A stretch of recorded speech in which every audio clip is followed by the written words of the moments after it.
Hello students, this is your science teacher Shikha and science 2 के chapter 11 में आज हम पढ़ने वाले हैं वाटर फॉर ऑल का चैप्टर, जिसमें सबसे पहले हम चैप्टर की एक्सप्लेनेशन पढ़ेंगे। उसके बाद हम चैप्टर की एक्सरसाइज को सॉल्व करेंगे, जिससे आपको कंप्लीट चैप्टर का कॉन्सेप्ट अच्छे से समझ में आ जाए। So without wasting any more time, let's get started. So students, this is our today's chapter number 11, and the name of the chapter is water for all। यानी कि इस चैप्टर में हम पढ़ेंगे वाटर के बारे में। तो सबसे पहले चैप्टर एट अ ग्लांस में देखते हैं कि आज हमें कौन कौन से टॉपिक कवर करने हैं। Uses of water, sources of water, drinking water and saving water, ये चारों टॉपिक आज हम अपने इस चैप्टर में पढ़ेंगे। तो मेन चैप्टर स्टार्ट करने से पहले इंगेज सेक्शन में देखते हैं कि आज हमें कौन सी एक्टिविटी परफॉर्म करने के लिए दी गई है।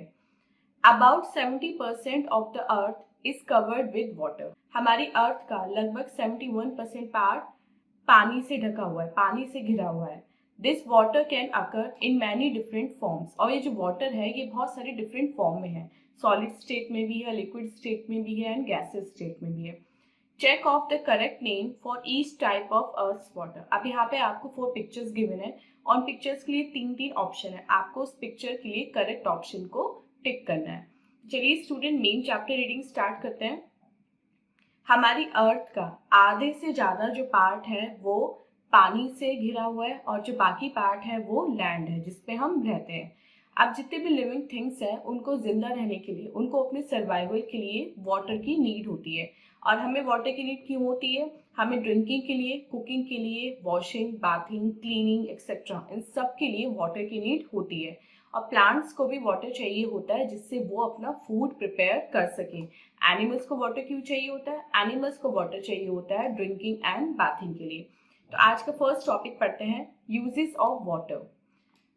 We use water for various purposes. हम वाटर को बहुत सारे पर्पस के यूज करते हैं, जैसे drinking, bathing, washing, swimming and cooking. इन सभी पर्पस के लिए हम वाटर को यूज करते हैं। Sources of water. अब वाटर का यूज तो हमें समझ में आ गया, लेकिन वाटर के सोर्सेज क्या है, वाटर हमें कहाँ से मिलता है। सबसे पहले पढ़ते हैं सरफेस वाटर के बारे में। मेन सोर्स जो है वाटर की वो रेन है। जब रेन होती है, जब बारिश होती है, जो रेन वाटर है वो रिवर्स को, लेक्स को, पॉन्ड्स को, स्ट्रीम्स को और सीज को फिल कर देता है, इनमें चला जाता है, इनको भर देता है। और ये छोटे छोटे गड्ढे होते हैं उनको भी भर देता है, जो पटल्स है उनको भी भर देता है। इसलिए इसको बोलते हैं सरफेस वाटर, क्योंकि ये सरफेस पे रहता है, ऊपर रहता है लैंड के। We build dams and canals to reserve water for later use. और हम डैम्स एंड कैनाल्स बनाते हैं जिससे हम वाटर को बाद में यूज कर सकें। Second is ground water. जब बारिश होती है तो कुछ पानी ना जमीन के अंदर चला जाता है, ग्राउंड के नीचे चला जाता है। अब इस वाटर को लेने के लिए, इस वाटर को यूज करने के लिए हम क्या करते हैं? हम कुएं खोदते हैं, ट्यूबवेल्स लगाते हैं, या फिर हम हैंड पंप का यूज करते हैं, जिससे धरती के नीचे से, अर्थ के नीचे से वो पानी ऊपर आ जाए। अब जो हमारे घरों में वाटर यूज होता है वो सरफेस वाटर और ग्राउंड वाटर दोनों का होता है। मतलब सरफेस वाटर से भी हम ले सकते हैं एंड जो ग्राउंड वाटर चला गया है उसको भी हम अपने घरों में यूज करते हैं। इन सोर्सेज के अलावा हमें जो ऊंचे ऊंचे पहाड़ होते हैं जिन पे बर्फ जमी होती है, उन बर्फ के पिघलने से जो पानी होता है वो भी हम अपना डेली लाइफ में यूज करते हैं। और ये वाटर बह के कहाँ पे आता है? ये जो वाटर है ये बह के स्ट्रीम्स और रिवर्स में आ जाता है, जहाँ से हम इसको यूज करते हैं अपनी डेली जरूरतें पूरी करने के लिए। अब सीज और ओशंस में बहुत सारा पानी है, लेकिन वो वाटर ड्रिंकेबल नहीं है, वो पीने योग्य नहीं है, क्योंकि इसमें इतना ज्यादा सॉल्ट होता है कि हम इसको पी नहीं सकते। तो सी और ओशन में हालांकि बहुत ज्यादा पानी है, लेकिन वो हमारे किसी भी काम का नहीं होता है। Drinking water, next heading is our drinking water. अब जितने भी सोर्सेस हैं जिसमें वाटर होता है वो सारे सोर्सेस फिट नहीं होते हैं ड्रिंकिंग के लिए, क्योंकि इनमें इम्प्योरिटीज होती हैं और इनमें जर्म्स होते हैं। और ऐसा पानी पीने से हम क्या होते हैं? हम बीमार पड़ सकते हैं। The water we drink should be clean and germ free. इसलिए जो भी पानी हम पिए वो क्लीन होना चाहिए और वो जर्म फ्री होना चाहिए। सबसे बेस्ट वे है वाटर को क्लीन करने का बॉइलिंग। अगर हम पानी को पीने से पहले बॉईल कर लें तो उससे जो वाटर में जो जर्म्स होते हैं वो मर जाते हैं और हमें क्लीन वाटर मिलता है। इसके अलावा हम वाटर फिल्टर या वाटर प्योरीफायर का भी यूज कर सकते हैं क्लीन वाटर ऑब्टेन करने के लिए, और वाटर को जब भी हम स्टोर करें तो हमें ढके हुए और क्लीन कंटेनर्स में करना चाहिए, मतलब वाटर को कभी भी खुला नहीं छोड़ना चाहिए। Next heading is saving water. Water को सेव करके कैसे रखना चाहिए।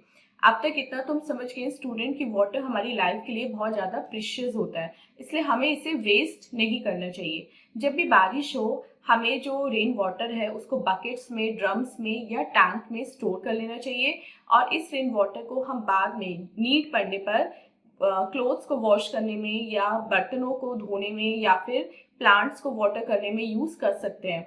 इसके अलावा हमारे घरों में जो टैप्स होते हैं उनको हमें कभी भी लीक नहीं होने देना चाहिए। ब्रश करते हुए हमेशा टैप को हमें बंद कर देना चाहिए और जब नीड हो तभी दोबारा खोलना चाहिए। सो स्टूडेंट, ये था वाटर फॉर ऑल का चैप्टर। आई होप आपको कंप्लीट चैप्टर की एक्सप्लेनेशन अच्छे से समझ में आ गई है।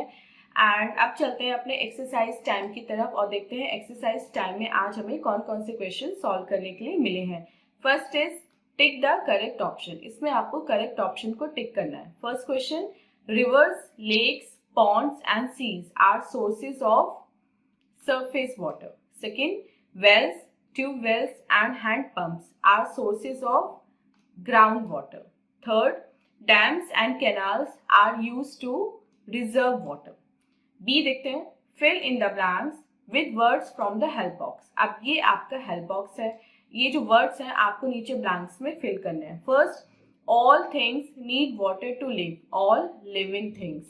Second, the main source of water is rain. Third देखते हैं, some rain water seeps deep into the ground. Fourth, a lot of water is present in seas and oceans. And fifth, plants and animals also need water to live. C देखते हैं, right, true और false. अब कुछ statement आपको दिए गए हैं, इन statement को आपको पढ़ना है एंड बताना है कि वो ट्रू है या फिर फॉल्स है। First, we use water for various purposes. Yes, true. Second, water is not precious. False. Third, water filled in puddles is ground water. False. Fourth, we should not waste water. True. And fifth, we should keep the taps running while not in use. False. So student, this was the exercise. I hope आपको complete chapter with exercise अच्छे से समझ में आ गया है। And this was our today's video. मिलते हैं अपनी next video में इससे next chapter की explanation के साथ। Till then आप अपना बहुत बहुत ध्यान रखिएगा and bye bye.